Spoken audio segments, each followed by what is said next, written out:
Alright, what's going on, guys? Back with another video. So, just noticed this on my library page for Tiebreak.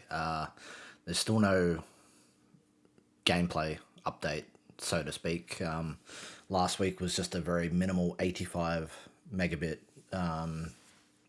megabyte update, which all it really did was make the ball brighter again, so people could actually see the ball, because obviously it was quite grayed out previously.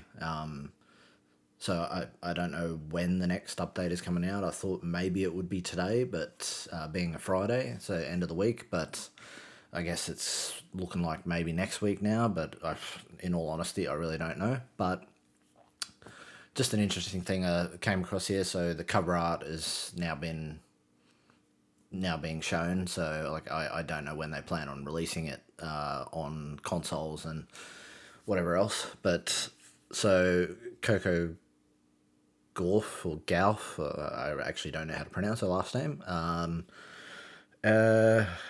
and Novak Djokovic finally back in a tennis video game for the first time since.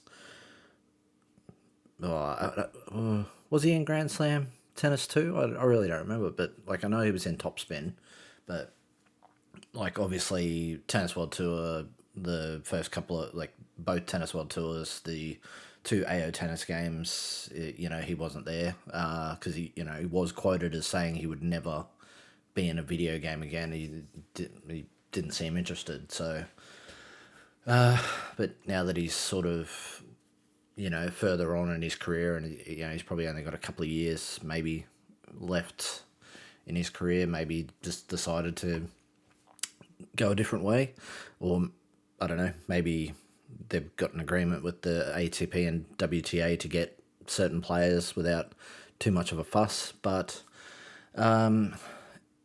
yeah, so they've now also listed the full roster. So Sinner, Alcaraz, Medvedev, Zverev, Rude, Tsitsipas, Rublev, Hurkacz.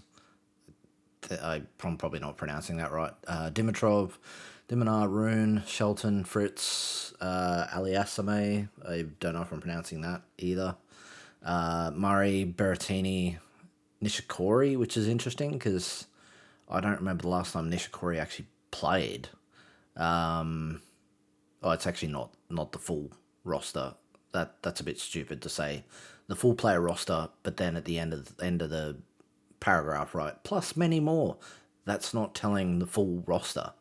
But anyway, Nishikori, Kyrgios, Swiatek, Sabalenka, Rybakina, Pegula, Pegula. I don't know how to pronounce that either. Not very good with names. Sakari, Zheng, Ostapenko, Osaka, Kasakina, Haddad Maya, Spitolina, Garcia, Azarenka, Fernandez, Andreeva, Badosa, Wozniacki, Raducanu. I've noticed, I'm pretty sure Top Spinner's got a few of, like, I think they've got Badosa, Raducanu, Fernandez, a couple others there.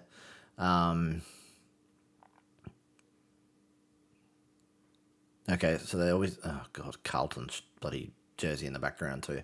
So obviously they obviously did a fair amount of players, I would imagine, at the Australian Open.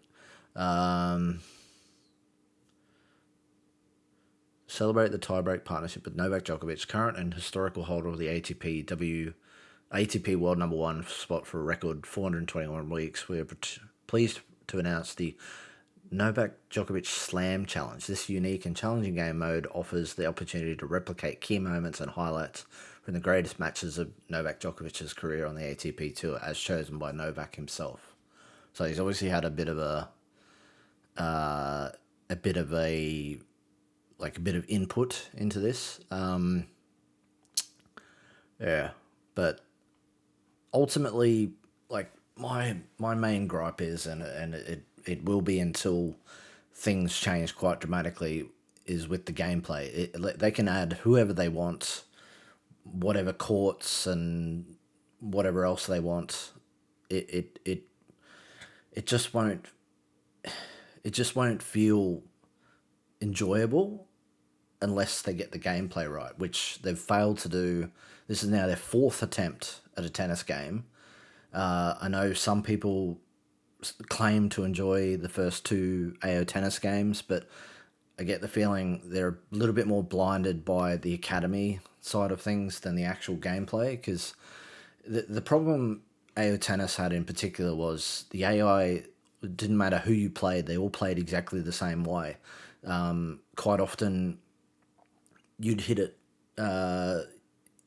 like you would hit it back to them, and even if they had an open court to aim at to more or less end the point, they would hit it straight back at you. Even on some of the hardest difficulties, it's like I don't know, like I shouldn't even call it AI because there's no intelligence in that. And this isn't just AI versus AI either. This is like when I'm actually controlling the player versus the AI. Because I mean, I think it was on the original game. The CEO Ross came out and said, "Oh, it's not designed to be played AI versus AI," but that should be where it showcases how the AI really acts and how they play. That should actually showcase the game a lot better than a person who may or may not be good at the game up against the AI. Like AI versus AI should actually showcase the game a lot better than perhaps a human controlled player. But I don't know. It's sort of, yeah, like, don't get me wrong, I'd love nothing more than this game to actually be enjoyable and fun to play and just to have overall good gameplay. But where they're sitting at the moment, it's really hard to see that because there's still a lot of things that they've seemingly transferred over from AO Tennis 2, which weren't good things. And yeah, I know there's a lot of people who absolutely hate the movement system with like obviously you got the option to choose an auto auto adjustment where your player will supposedly go in the right direction towards where the ball's being hit, or you can manually do it using the left and right trigger. But that feature has kind of frustrated the majority of the player base from what I've seen on the discussion threads on Steam, so and in other various avenues as well on the Big Ant forum.